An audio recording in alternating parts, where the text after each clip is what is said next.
विनय garden में खड़ा था, पूरी तरह से शांत, लेकिन उसके भीतर एक तूफान चल रहा था। उसकी नजरें आसमान पर टिकी थीं, जहां बादलों के बीच चांद छुपा हुआ था। यह चांद उसे उसकी जिंदगी की उलझनों की तरह लग रहा था। कभी दिखता है, कभी ओझल हो जाता है। उसकी आंखों में एक गहरी बेचैनी थी, लेकिन चेहरा बिल्कुल स्थिर। वो किसी से कुछ कहना नहीं चाहता था, क्योंकि उसे लगता था कि कोई उसकी भावनाओं को समझ नहीं पाएगा। शौर्य चुपचाप उसकी हालत को देख रहा था। उसे अपने दोस्त का दर्द समझने में देर नहीं लगी। वो जानता था कि विनय इस वक्त किसी मानसिक संघर्ष से जूझ रहा है। आखिर शौर्य भी इन जटिल भावनाओं से पहले गुजर चुका था। उसने सोचा, इस समय शब्दों से ज्यादा साथ की जरूरत है। इसीलिए वो बिना कुछ कहे धीरे धीरे विनय के पास चला गया। उसकी तरह आसमान की ओर देखने लगा। कुछ देर की खामोशी के बाद शौर्य ने अपनी पॉकेट में हाथ डाले और चांद की ओर देखते हुए हल्की लेकिन ठहरी हुई आवाज में कहा, वक्त, हालात और अपनों से लड़ते लड़ते सब ने हमें पत्थर समझ लिया है। विनय ने शौर्य की बात सुनी, लेकिन कुछ नहीं कहा। उसकी आंखों में एक हल्की चमक आई, मानो शौर्य ने उसके दिल की बात कह दी हो। यह वाक्य उन दोनों के दिलों में छिपे दर्द को बयां कर रहा था। विनय ने एक गहरी सांस ली और आसमान से नजरें हटाकर शौर्य की ओर देखा। शौर्य की आंखों में भी वही दर्द था जो विनय महसूस कर रहा था। दोनों चुपचाप खड़े थे, लेकिन उनकी खामोशी बहुत कुछ कह रही थी। यह खामोशी उनके बीच एक अनकही समझ पैदा कर रही थी। वक्त के थपेड़े ने दोनों को मजबूत बनाया था, लेकिन उस मजबूती के पीछे एक नरम दिल भी छुपा हुआ था, जो कभी कभी अपनों से समझने की उम्मीद करता था। विनय ने धीरे से कहा, हमेशा लगता है कि जो भी हो रहा है शायद मैं ही उसका जिम्मेदार हूँ, लेकिन क्या हर चीज को खुद पर लेना सही है? शौर्य ने हल्के से मुस्कुराते हुए कहा, नहीं, लेकिन ऐसा करना हमारी आदत बन गई है, और यही आदत हमें दूसरों से अलग बनाती है। विनय ने एक पल के लिए शौर्य को देखा, फिर एक छोटी सी मुस्कान के साथ सिर हिला दिया। दोनों के बीच के यह अनकहे शब्द उनकी दोस्ती को और गहरा कर गए।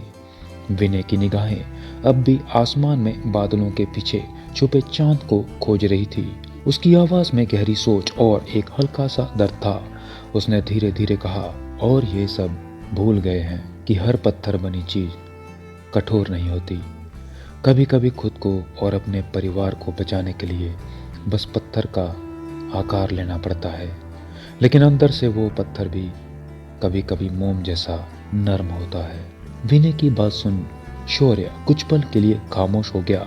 दोनों दोस्त बिना किसी शब्द के आसमान में बादलों के साथ खेलते चांद को देखने लगे।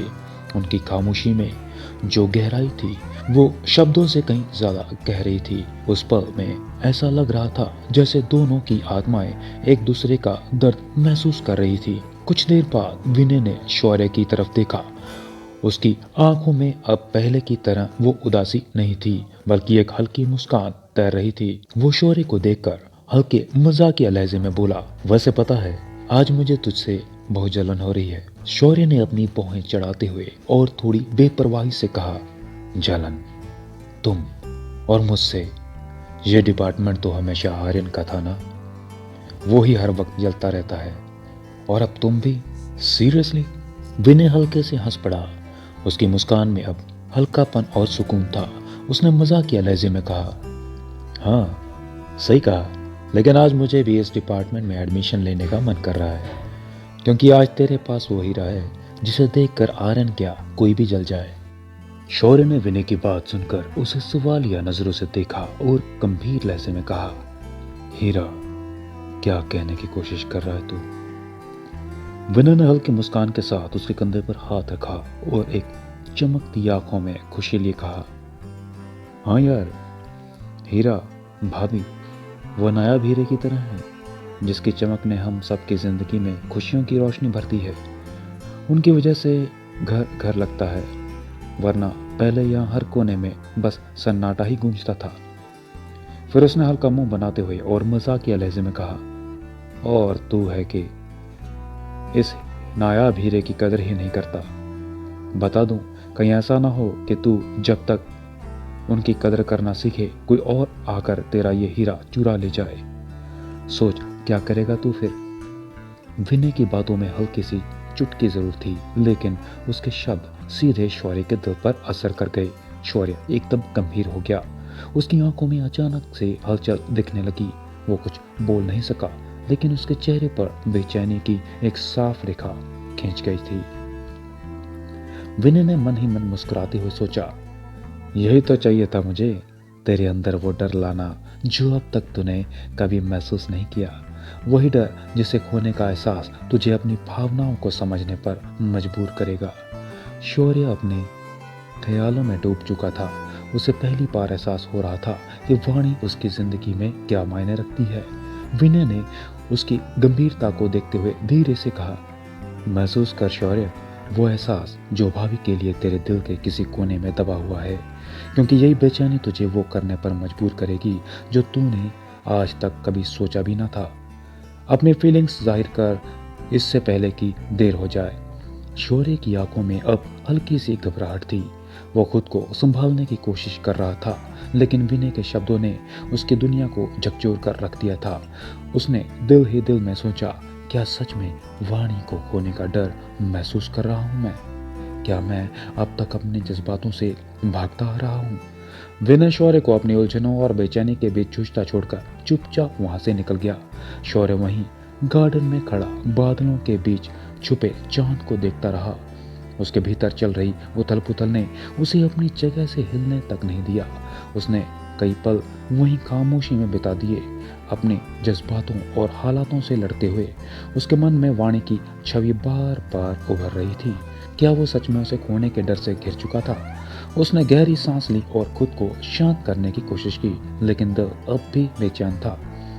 इसी बीच अंदर वाणी ने सबको खाना परोस दिया था। उसने ईशान और लविश के लिए प्लेट्स तैयार की और उनके कमरे में ले गई।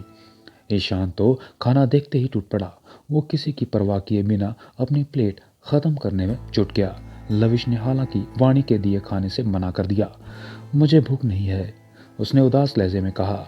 यह सुनकर वाणी मुस्कुराई और धीरे से बोली, तुम्हारी भूख तुम्हें याद दिलानी पड़ेगी क्या? चलो चुपचाप खा लो। जब लविश ने फिर भी मना किया तो वाणी ने प्यार से अपने हाथों से उसे खाना खिलाना शुरू कर दिया। लविश के चेहरे पर हल्की सी मुस्कान आई, लेकिन उसने कुछ नहीं कहा। यह देखकर ईशान ने अपनी प्लेट नीचे रख दी और छोटे बच्चे की तरह मुंह बनाते हुए झगड़ने लगा। वाह, मुझे तो पूछने भी नहीं आई और इसे हाथ से खिला रही हो। मैं तुम्हारा क्या लगता हूँ? वाणी उसकी इस हरकत पर हंस पड़ी। तुम तो खुद ही खा सकते हो, मुझे लविश को मनाना था ना। उसने कहा, मनाना? मुझे भी मना लो, मैं नाराज हूं, ईशान ने नकली गुस्से से कहा, लेकिन उसकी आंखों में हल्की शरारत झलक रही थी। लविश ने ईशान की बात सुनी और हल्की हंसी में कहा, तुझे खाने का इतना शौक है कि तेरे लिए हाथ से खिलाने की जरूरत ही नहीं पड़ेगी, तो प्लेट भी खा जाएगा। वाणी उनकी नोकझोंक देख मुस्कुरा रही थी। उसे पता था कि ईशान यह सब केवल लविश को उसके दर्द से दूर रखने के लिए कर रहा था। वहीं गार्डन में शौर्य अब भी खड़ा था। उसकी जेब में फोन वाइब्रेट हुआ। उसने फोन उठाया। दूसरी तरफ विकास था। शौर्य भाई, एक नए क्लाइंट के बारे में बात करनी थी, उनका प्रोजेक्ट थोड़ा जल्दी डिलीवर करना होगा, विकास ने कहा। शौर्य ने खुद को संभालते हुए फोन पर गंभीरता से बात करनी शुरू कर दी। हालांकि उसके दिल की बेचैनी अब भी खत्म नहीं हुई थी, लेकिन काम ने उसे कुछ देर के लिए राहत दी। शौर्य का ध्यान उस वक्त भी पूरी तरह से अपने फोन पर था। जब वो स्टडी रूम की ओर जा रहा था, तभी हॉल से गुजरते हुए उसके कानों में चूड़ियों की हल्की खनक पड़ी। इस आवाज ने उसका ध्यान खींचा और उसकी निगाहें खुद ब खुद किचन की ओर मुड़ गई। वहां से वाणी बाहर आ रही थी। उसके हाथों में एक ट्रे थी, जिसे लेकर वो दादाजी के कमरे की ओर बढ़ रही थी। वाणी ने अपने बाल एक खूबसूरत जूड़े में बांध रखे थे, लेकिन कुछ लटें उसकी जिद्दी फितरत की तरह बंधन से आजाद हो कभी उसके कंधों पर झूल रही थी तो कभी उसके गालों को छू रही थी। शौर्य वाणी की सादगी और उसकी मासूमियत में इस कदर खो गया कि उसके कदम अपने आप उसकी ओर बढ़ने लगे। वाणी सीधे दादाजी के कमरे में गई और हल्की नाराजगी भरे लहजे में बोलने लगी, ये क्या दादाजी, ये कोई समय है पेपर चेक करने का? रात को नॉर्मल लोग सोते हैं, पर यहाँ तो बस काम ही काम है, चाहे दिन हो या रात हो। उसकी बातों का इशारा साफ तौर पर शौर्य की ओर था। सुरेश जी वाणी की बातों को समझते हुए हल्का मुस्कुरा दिए। वाणी ने ट्रे टेबल पर रखी और उसमें से दूध का गिलास निकाला। वो इसे सुरेश जी को पकड़ाते हुए बोली, अब ये लीजिए और आराम करिए, पेपर्स तो सुबह भी चेक कर लेंगे ना। इसके साथ ही उसने बड़े सहज अंदाज में सुरेश जी के पेपर्स को समेटा और एक तरफ रख दिया। शौर्य जो दरवाजे पर खड़ा यह सब देख रहा था, उसके दिल में हलचल होने लगी। वाणी की इस केयरिंग ने उसे एक अलग ही दुनिया में ले जाकर खड़ा कर दिया।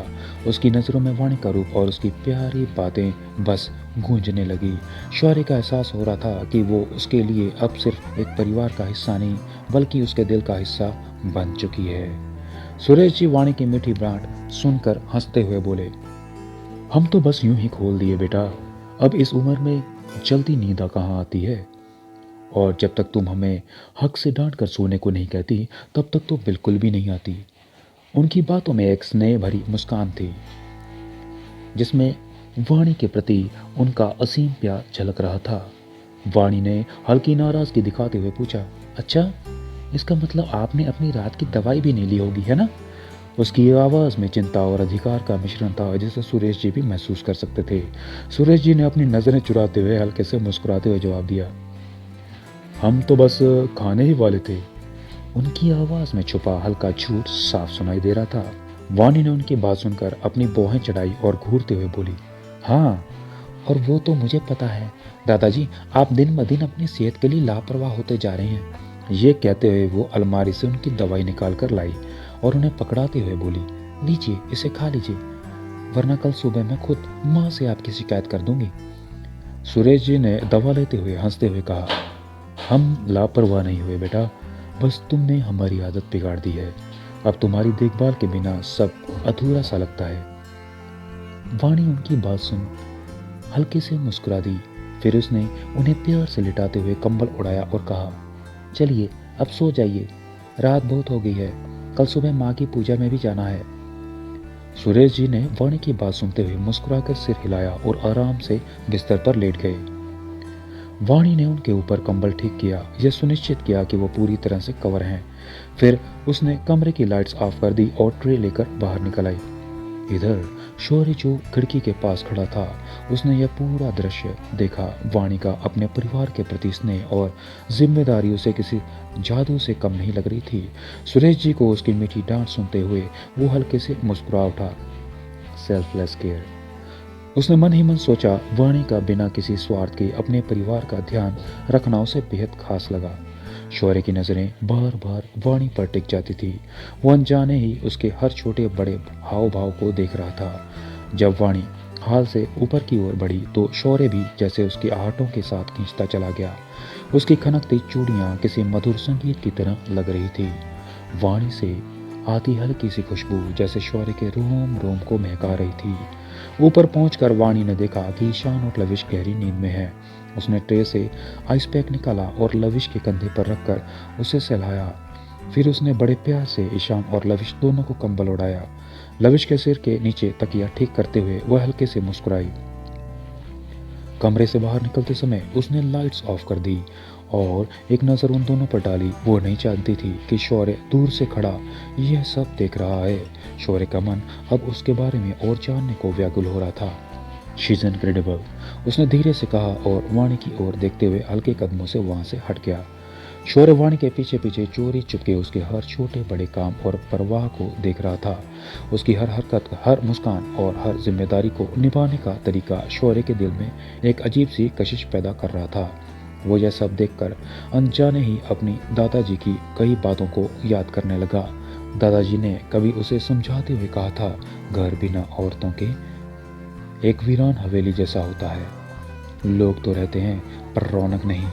उस वक्त शौर्य ने इन बातों को ज्यादा ध्यान नहीं दिया था, लेकिन आज वाणी के होने से घर की हर दीवार जैसे मुस्कुरा रही थी और दादाजी के शब्द सच्चाई की तरह उसके दिल में उतर रहे थे। वाणी को देखकर शौर्य को अपनी शादी के समय दादाजी की वो बातें याद आ जाती हैं, जब उन्होंने कहा था, अगर तुम्हारा साथी तुम्हें बिना किसी शिकायत के सच्चे दिल से अपनाए और निस्वार्थ रूप से तुम्हारे हर सुख दुख का हिस्सा बने तो समझ जाना कि वही तुम्हारा सच्चा जीवन साथी है। शौर्य ने कभी नहीं सोचा था कि वो इन शब्दों को महसूस करेगा, लेकिन आज वाणी को देख उसे लग रहा था जैसे ये शब्द उसे उसी के लिए कहे गए थे। शौर्य वाणी को देख खो सा गया। उसकी नज़र वाणी के मासूम चेहरे और उसकी हर छोटी कोशिश पर थी। वो अपनी सोच में इतना डूब चुका था कि जैसे वक्त थम गया हो। वाणी के चेहरे पर आई एक मुस्कान ने जैसे उसे और करीब खींच लिया। अपने खोए हुए अंदाज में शौर्य ने धीरे धीरे अपने कदम वाणी की ओर बढ़ाने शुरू किए। उसका दिल तेजी से धड़क रहा था, जैसे वो किसी नई अनुभूति को महसूस कर रहा हो। लेकिन जैसे ही वो वाणी के करीब पहुंचने ही वाला था, तभी उसकी जेब में रखा फोन वाइब्रेट होने लगा। उसके कदम वहीं ठहर गए। उसने एक गहरी सांस ली और वाणी को देखकर मुस्कुराया। वो फोन निकाल कर देखता है, लेकिन उसका दिल अब भी वाणी की ओर खींचा हुआ महसूस कर रहा था। उसने फोन पर ध्यान देने की कोशिश की, लेकिन उसका मन अब भी वाणी के उस मासूम और निस्वार्थ रूप पर टिका हुआ था, जिसने उसकी सोच को बदल दिया था। She is different, she is special, Shaurya ने मन ही मन सोचा और फोन उठाते हुए वहां से वापस चला गया। शौर्य सेंस में आते हुए फोन पर आते कॉल को कुछ नाराजगी से देखता है। उसकी भौहें हल्की चढ़ जाती हैं, जैसे फोन उसे ताने दे रहा हो।